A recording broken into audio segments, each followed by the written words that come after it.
va faire simple. Le trou du cul que tu vois là, avec une image mal cadrée et une GoPro chinoise qui est en train de foutre de la mousse sur une moto hors d'âge, bah, c'est moi. Voilà. Avec une petite pêche rasta qui dépasse du crâne là. Bref.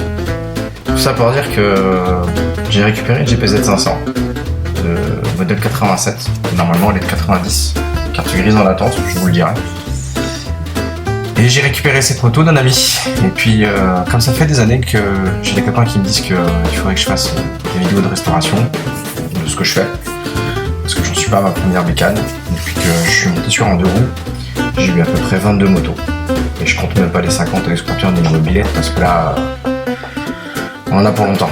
Et couillon comme je suis, j'ai récupéré cette meuble. Moteur bloqué, peut-être, peut-être pas, je sais pas, on va découvrir ça ensemble. Enfin voilà, on va déjà lui mettre un coup de propre et puis on verra ce que ça donne.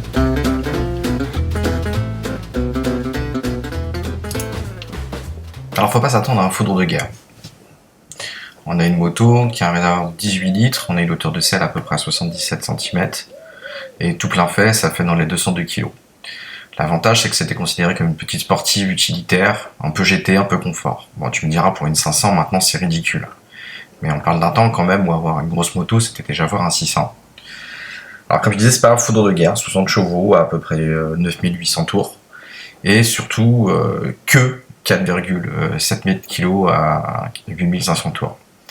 Après, pour l'époque, c'était une moto où les gens disaient que ça avoinait un petit peu, c'était plutôt pas mal. Et c'était une super moto pour les jeunes permis, comme j'en parlais.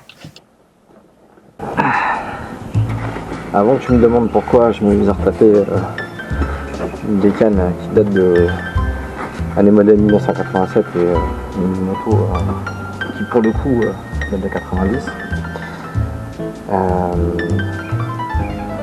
Moi j'aime à peu près toutes les bécanes. J'en ai essayé un paquet, j'en ai eu un paquet. Et en fait je m'arrête pas à l'âge. Je suis juste un simple passionné de moto. Et moi ça me fait chier de voir un truc, alors c'est pas la moto du siècle, hein, mais c'est un truc qui a marqué son temps. C'est une moto que beaucoup de personnes ont eu, beaucoup de jeunes permis ont eu en 34 chevaux. Et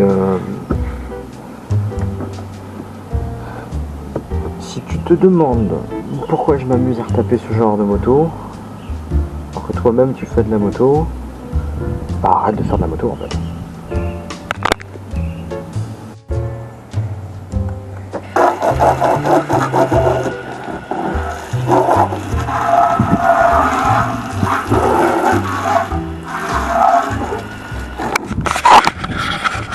Je te montre que je l'ai passé au jet d'eau parce qu'en fait c'était au Karcher.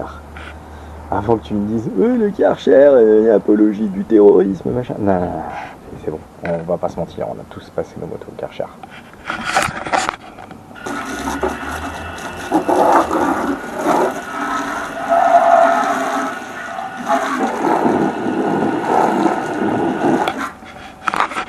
Ouais, fais pas genre, tu l'as fait.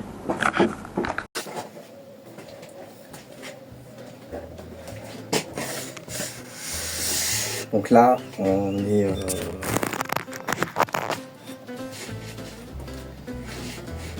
est censé être sur le redémarrage de la moto, sauf que bah, j'ai pas de batterie et avant de redémarrer quoi que ce soit, on va déjà voir dans un premier temps dans quel état sont les carbus, on va retirer les bougies et puis on va voir si le moteur tourne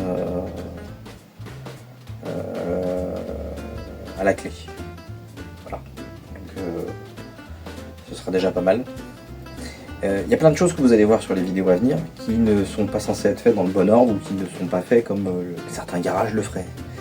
On va pas être sur une restauration genre t'inquiète, elle va être clinique la moto, elle va être tarpine bien. Non, on va juste faire en sorte qu'elle redémarre, déjà dans un premier temps. Une fois qu'elle aura redémarré et une fois qu'on aura vu le potentiel mécanique et le potentiel châssis de ce qu'on peut faire avec, on avisera.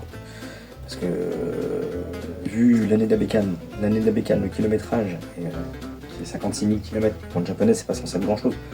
Mais bon, ça fait quand même plus de 6 ans, enfin 6 ans qu'elle n'a pas tourné. On va déjà voir si le moteur tourne et s'il n'est pas bloqué. Bon, on va quand même prendre les devants, regarder les carbuls, tout ça et tout. Je me fais pas trop de soucis, c'est quand même des bécanes. Enfin voilà quoi. Donc, allez, c'est parti. Bon, c'est le moment où elle est à poil mais pas complet. Donc là, quand je te disais qu'il y avait du boulot, je t'avais pas menti. Hein. Donc là, on a démonté tout ce qu'on a pu démonter en essayant de casser le moins de choses possible. Et là, du coup,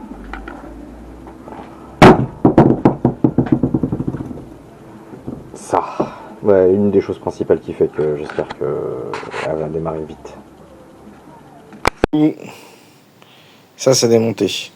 Bon, j'ai mis un peu de quoi le regresser un petit peu, un peu de silicone. Et c'est fou quand même. Ça fait des années qu'elle n'a pas roulé, que les carbus sont vides de chez vide. Et les membranes sont très souples. Que je suis franchement étonné. Même les flotteurs sont plutôt en bon état. Et gicleurs principaux, je sais pas sûr, mais voilà. Mais voilà. Et enfin voilà. Hein. Je sais pas si on va voir. Voilà. On a vu vite fait. Voilà. Absolument rien n'est bouché. Bon. Est-ce que le moteur est bloqué?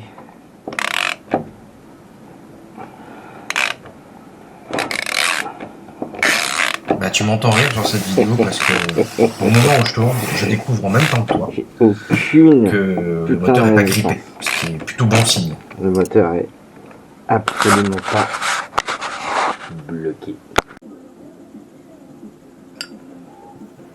Ouais, je suis sympa, je t'ai épargné quand même les démontages de carbu, tout ce qui va avec. Il y en a déjà des millions sur YouTube et puis franchement on s'en fout. Arrêtez là pour ce soir. Hein.